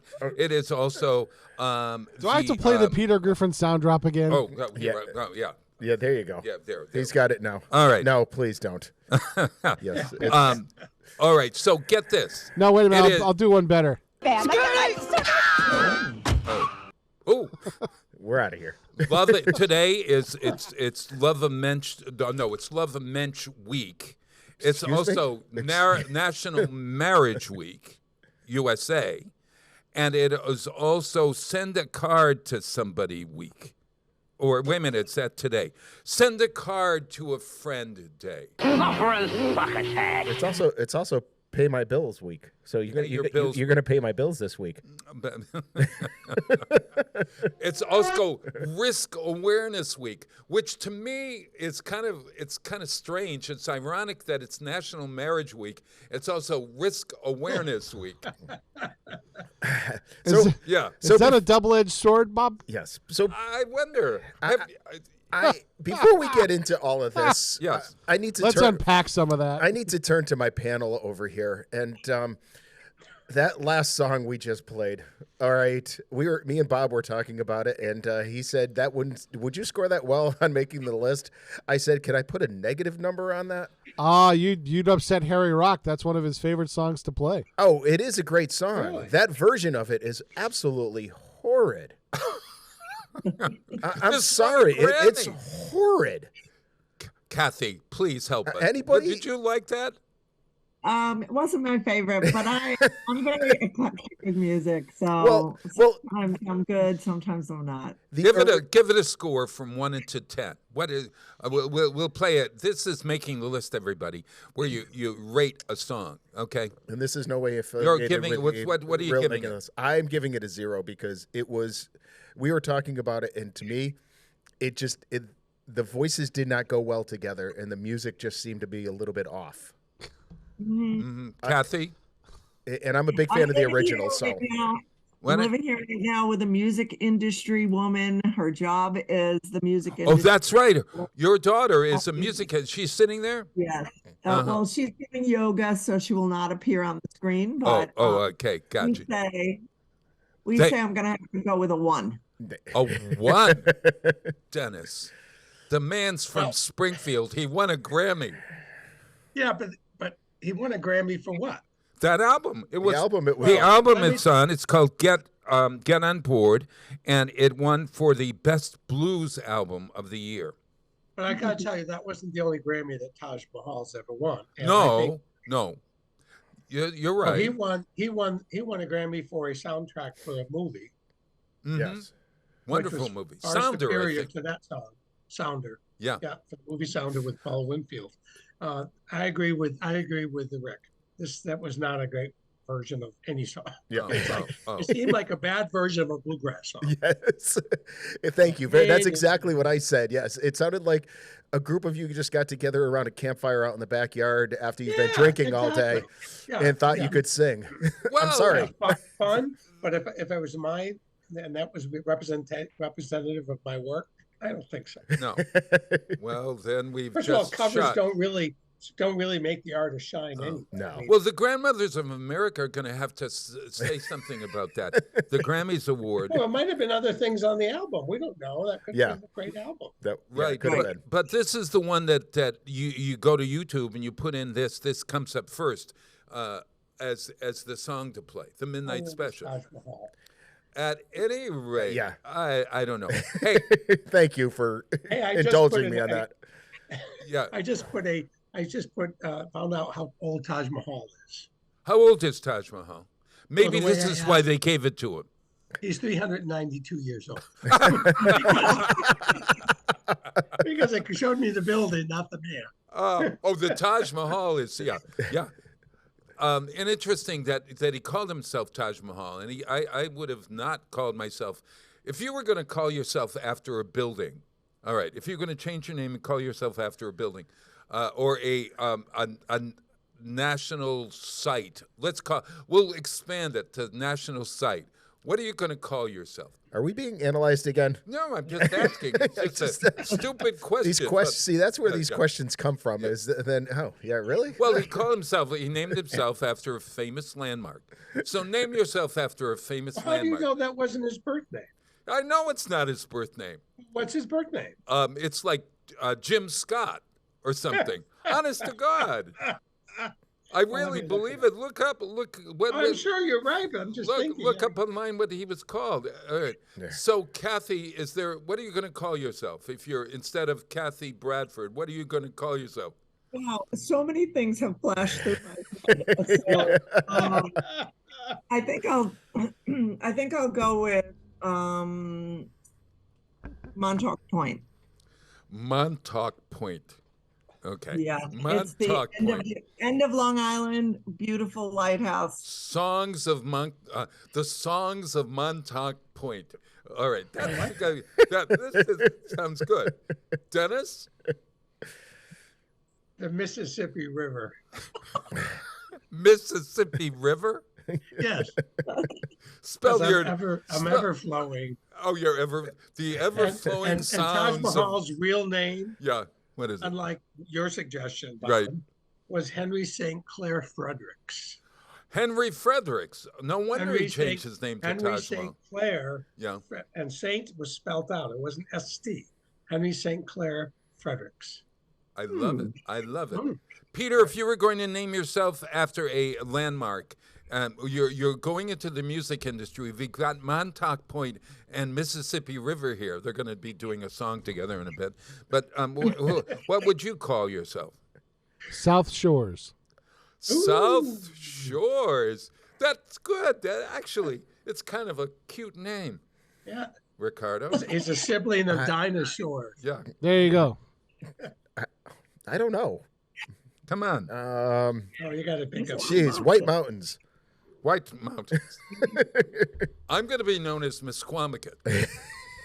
Of course you are. I think you should be Lincoln Center. Lincoln Center. That's actually a pretty good name for somebody. Yeah. Lincoln Center. Yeah.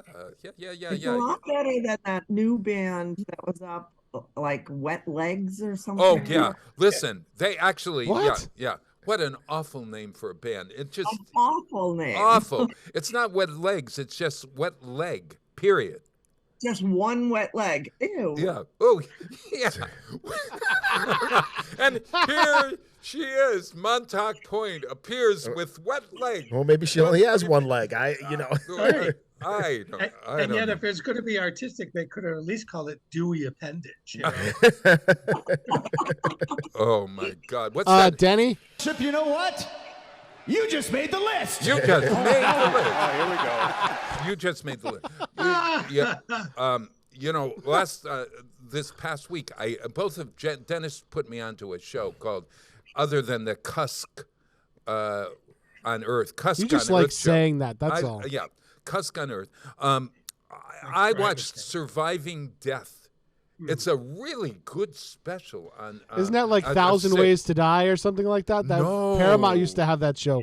Oh no. 1,000 Ways to Die. Yeah, this was really so wonderful because it was like 6 episodes. I think it's on Netflix as well, but 6 episodes about ghosts, about the messages from beyond. What else, Dennis, did it talk about? Well, it was about the afterlife.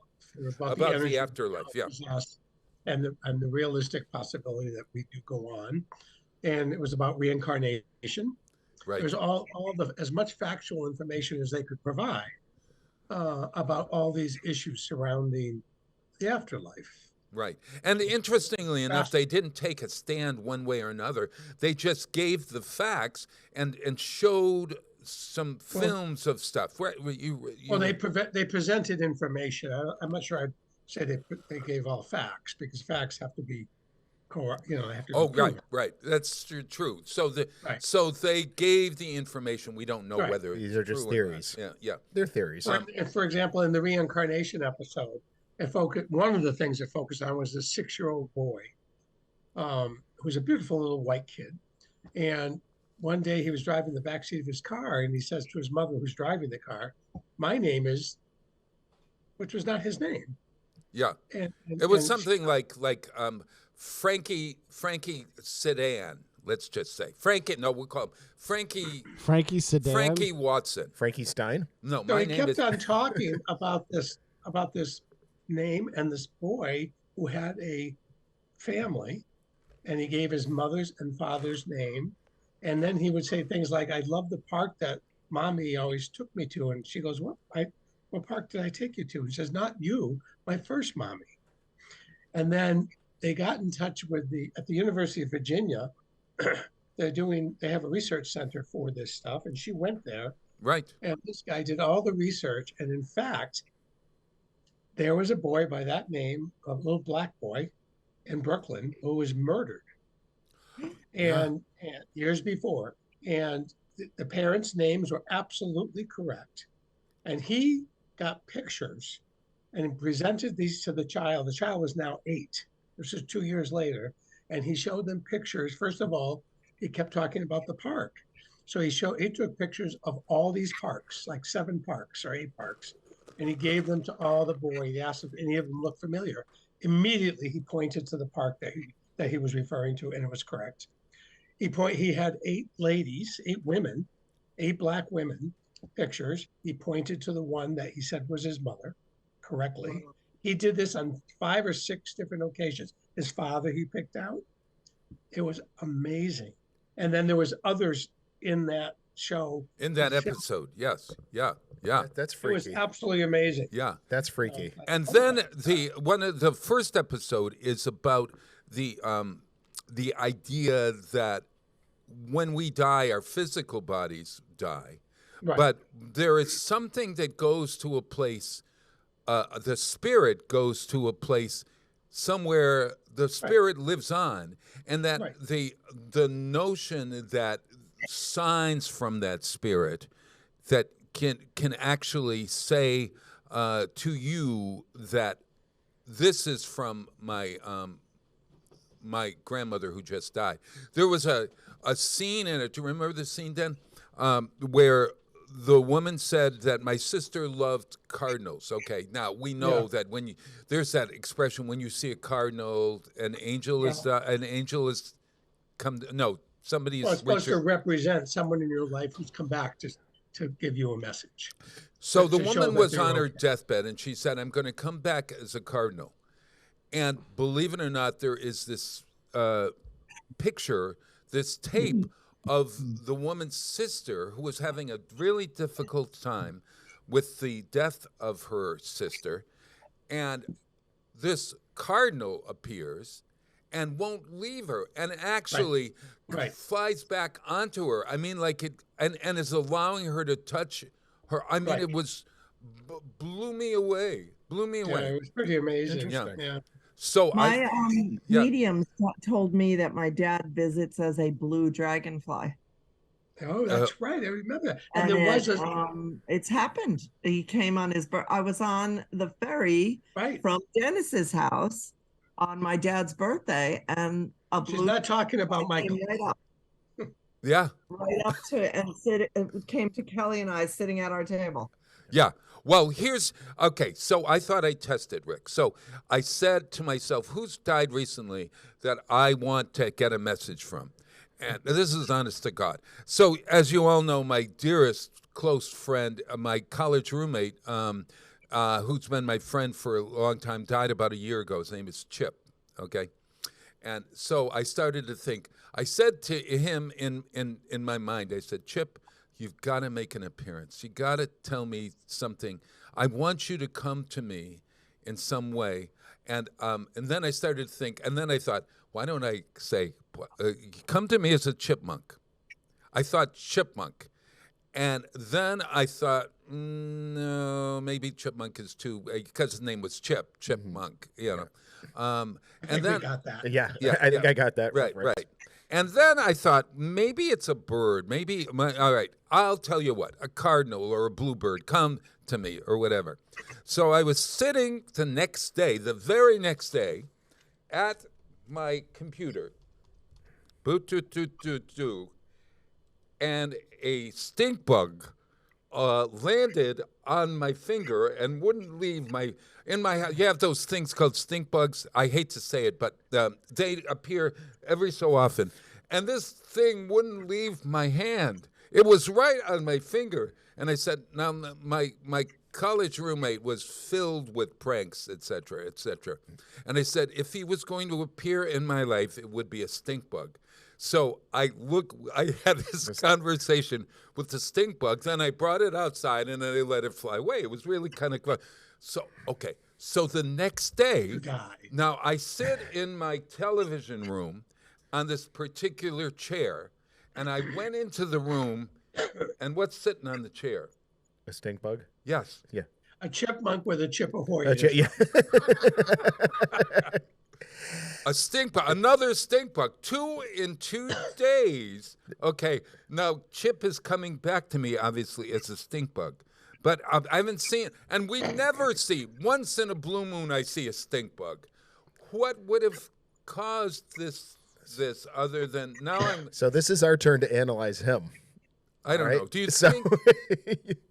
Have you ever had an experience like that, Rick, where something came back to tell you that everything was all right?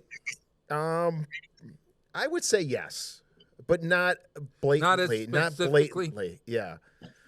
And we were talking about that. You were talking about the child who did that.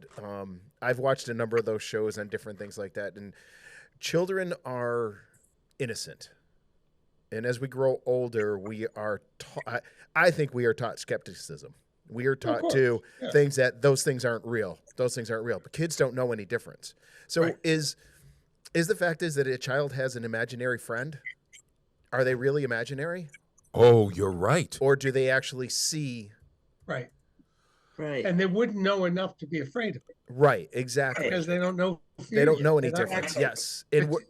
And you're exactly right, because we are, as adults, are taught to fear those things. Of course. So then they don't. So then they don't exist. And that's what our mind does, is it turns that. So that's what I think, is that children are seeing things that we don't. Yep. And if you allow yourself Dogs to supposedly see things we don't. Right. And I tell you, I've had some, animals are very, very perceptive. I had a cat one time who was sitting in the living room, jumped up and stared at something in the room, and then bolted out of the room and up the hallway and onto the bed, and then under the dresser, and wouldn't move. Yeah. So she saw something. Yeah. That it scared her. And there's three people sitting in the room. We're all looking around like there's nothing going on. There was no noise. There was nothing. So, being perceptive like that, and children see those things too. They said, "Mommy, did you see that?" Or, "Daddy, did you see that?" No. The doctors from the University of Virginia who oversaw some of this research, they made the point that they no longer investigate adults who felt they had prior lives and everything, because they really strongly concluded that by the time you're 7 or 8 years old, society has helped you squelch any realistic perceptions you had of your former life. Right. And that made sense. That's exactly what Rick's saying. And that makes perfect sense to me. If reincarnation, of course, does exist. I'm not one who tends to believe in reincarnation. I do believe. That's just not it. Well, I thought that it was really comforting. Believe it or not, it was comforting to me to know that Chip, in my mind, was my college roommate, was answering me in some way. Now, is it true that stink bug is actually a message from the beyond? I don't know, but I've had other experiences in my life like that. I think we all have. We all have had those little things, and whether as adults we are hoping to see this to comfort ourselves, or it is actually happening. That's that's where that whole skepticism comes in, as we're taught as we grow older. Yeah. So. Yeah, I wanted to mention to Kathy too, because she's had an experience with mediums, that this particular series called Surviving Death. Really spends a lot of time, a whole episode and a half, I think, just on the experience with mediums, and tries to separate some of the hucksters, because mediumship is one of the areas that they say could be most filled with fraud. People perpetrating fraud on people. However, they did a great job at separating what they felt was fraudulent activity from real mediumship. Yeah, that will be interesting. I'm definitely going to watch it. Yeah. Sounds interesting. How is your medium? I mean, like, your medium is spot on. When she, I will tell you that I was stunned. That's very specific. How specific can that be? Yeah. A blue dragon? And there's no possible way that she knew me, or it was one of those things where we were in a place at a time and said, sure, let's do it.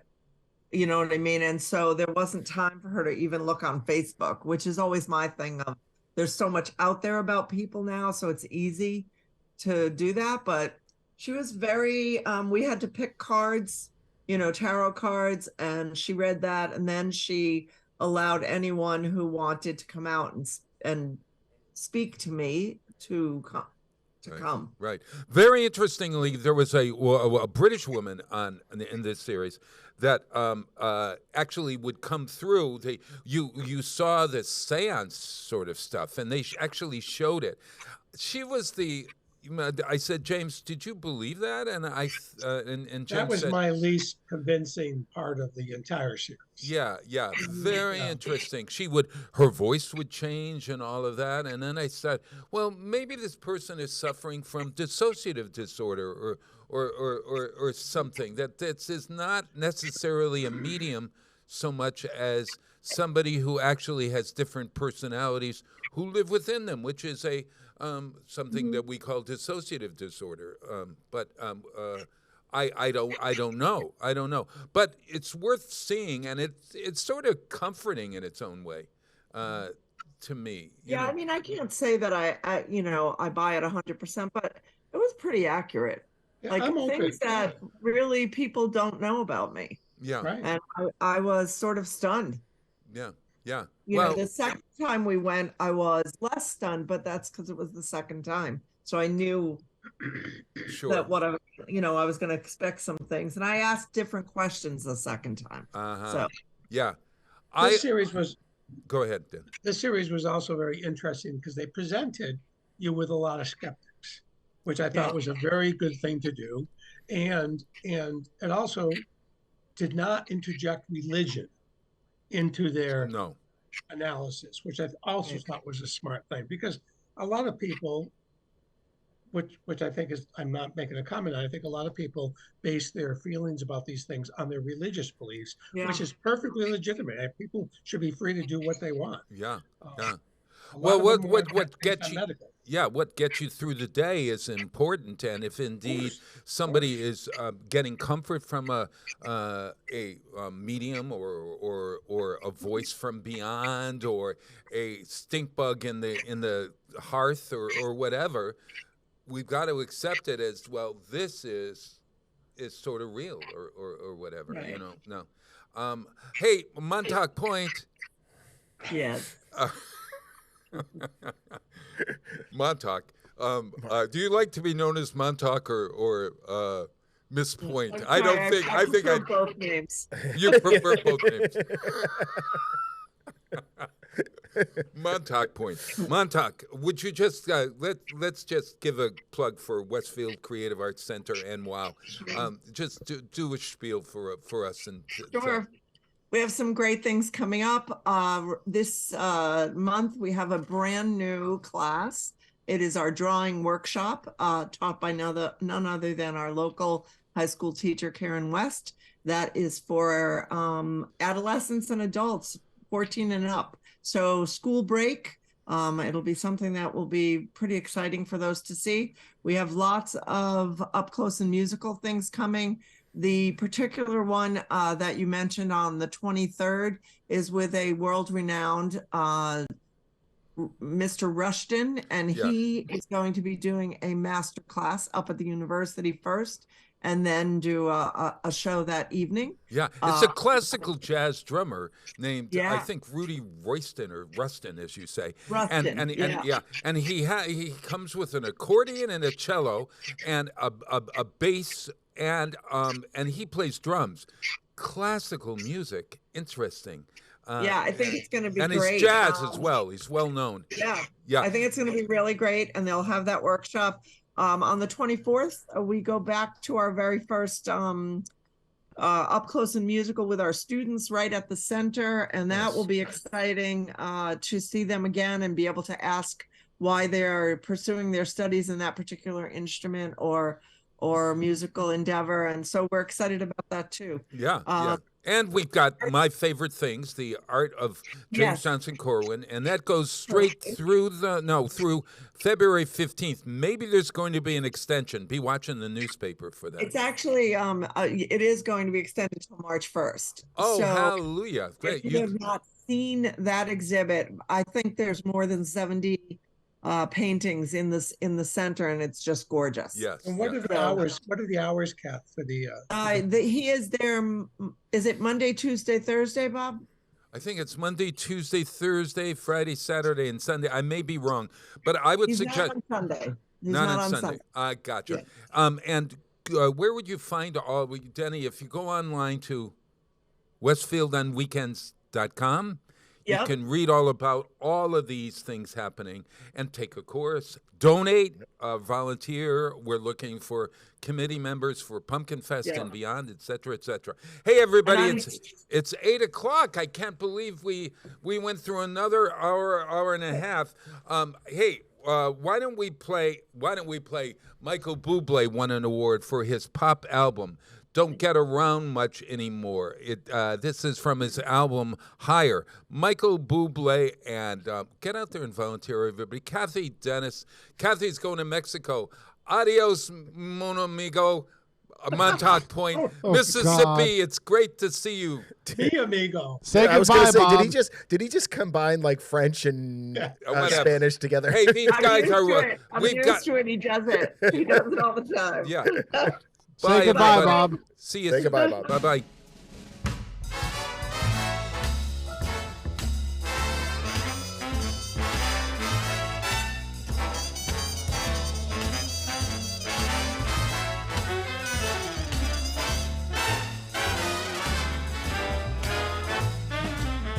I missed the Saturday then.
Couldn't dig without you. No, mama, I don't get around much anymore. Thought I'd visit the club, but I only got as far as the door. Look, they don't ask me about you, and I don't get around much anymore. No, darling, I guess my mind's more at ease. But now, forever and nevertheless, babe, why stir up memories? I've been invited on dates. I might have gone, but what for? Ain't no good without you, baby. And I don't get around much anymore. No, baby, I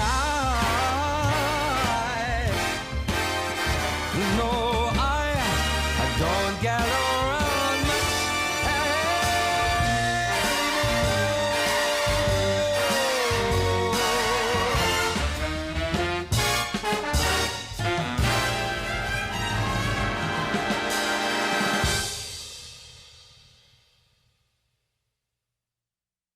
Underwriting for Community Radio on WSKB is brought to you in part by Rockies. Over